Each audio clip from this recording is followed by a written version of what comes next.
Hey Pop-Tarts, I got a complaint about my vanilla cake and I want to talk about it and do a science experiment. So 2 weeks ago I did a custom order for someone.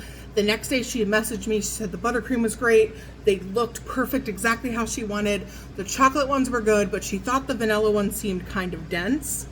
And then she said a phrase which made my heart stop, which is almost like they were frozen and then thawed, which is absolutely not true. They were baked maybe 1 o'clock on Friday. They were decorated about 5 o'clock Friday evening, and she picked them up like noon-ish on Saturday. So less than 24 hours. Now, I think her party might have been later on Saturday or maybe Sunday, that I'm not sure. However, they definitely were not frozen and thawed. But someone saying that they think the cake is dense or dry or something like that, that is like my biggest fear. I hate that complaint. I never want that to go out because it doesn't matter how pretty something is. It only matters how good it tastes. Like, that's more important. Now, vanilla cake seems to be the bane of my existence. I have tried already 4 different recipes since I started baking 9 years ago. And I can't seem to find one that has the texture I want, the flavor that I want, and the consistency in baking and holds up the way that I want. I have tried it all. I have done white cake recipes that use egg whites whipped in. I have done vanilla cakes. I have done ones that are butter-based, ones that are oil-based, ones that have butter and oil, ones that use buttermilk, some that use regular milk, some that use more baking powder than others or more egg than others, some that use cake flour versus all-purpose flour, some that use a combination of both.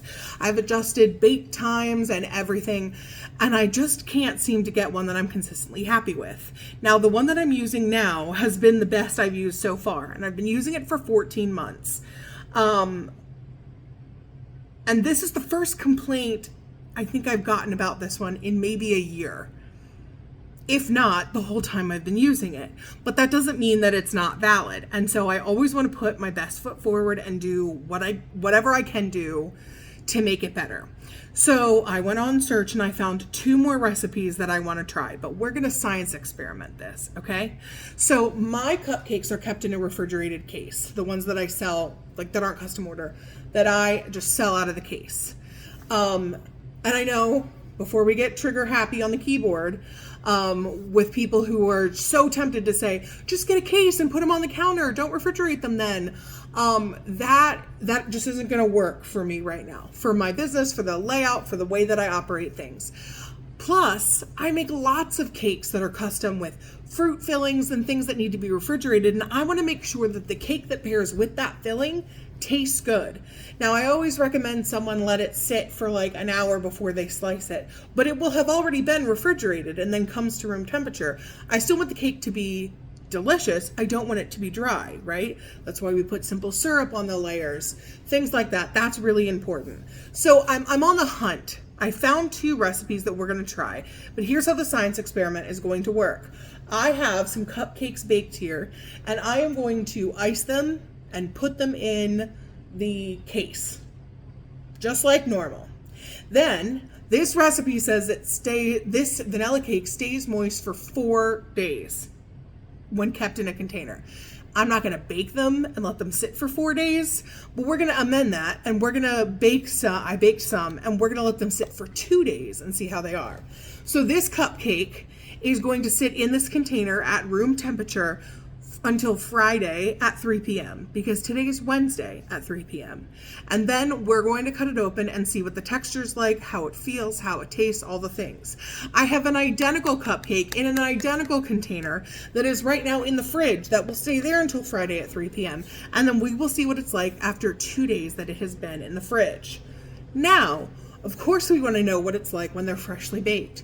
So I have one right here. I can tell you 2 things I don't like already. 1, I use a measured scoop, but clearly I need a measured scoop and then a little bit more. I need to fill it up more so it comes a little bit up over the wrapper, which is fine. I can do that. I did not love the texture of the batter. It was kind of like cornmeal-ish. It wasn't like silky smooth no matter what I did. And I noticed that with the other recipe I did that had both butter and oil. But maybe the taste is good. We'll see. So here's what it looks like. It has it's nice and spongy. Okay. Should I let you see it first? Let's break it open. Okay. It certainly doesn't look dense. It has a nice crumb. I just want it to be a little bit taller, so I want to put a little bit more in the wrapper. But see, this tastes a little more like a true, like a shortcake. Like old school shortcake.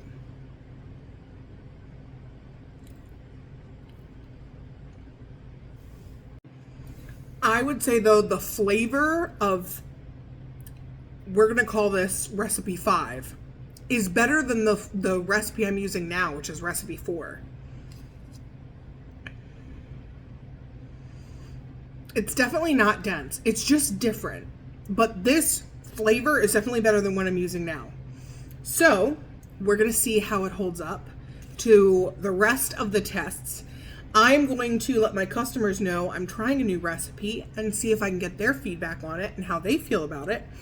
And then after we do this one, we will try recipe 6 and do the exact same thing. So hope you're ready to be a little scientist with me. All right, cupcake update. So many people are probably like, I don't care anymore. This is batch 6 after 2 days. Thought I smelled something weird.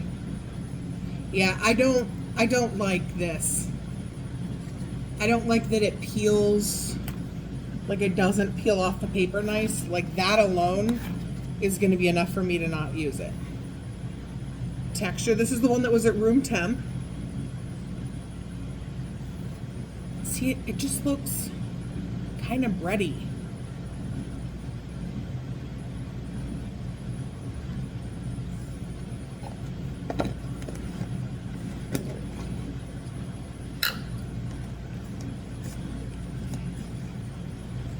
It's okay. Now this is the one that's been in the fridge. Of course, I always let cake come to room temperature before I eat it, but I want to see what it's like cold, and we're comparing everything.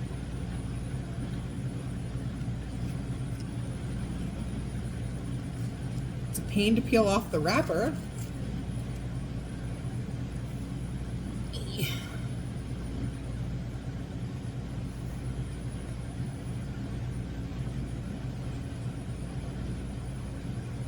I mean, I feel like if you eat almost any cake cold, it tastes drier. Okay, hang on. Now, this is batch 7. This is the fresh one, just baked. Maybe 2 hours ago. Oh, look how nice it peels. Okay. I loved the texture of this before it baked, which I didn't love so much on the last 2. So it's already a leg up. It peels nice.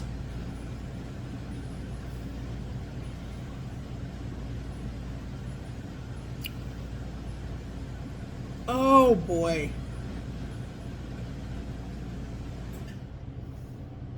That is soft.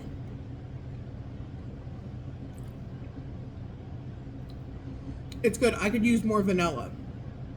I'm tasting a little too much of the buttermilk for me, but I can add more vanilla.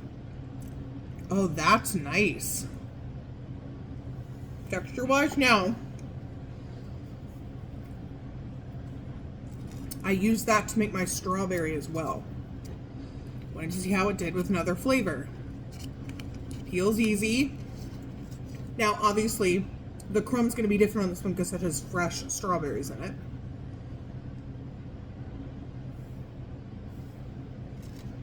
So let's try to get a piece that's like not been around a pocket of strawberry, which is impossible because I put so many strawberries in. Well, let's just try it to try it.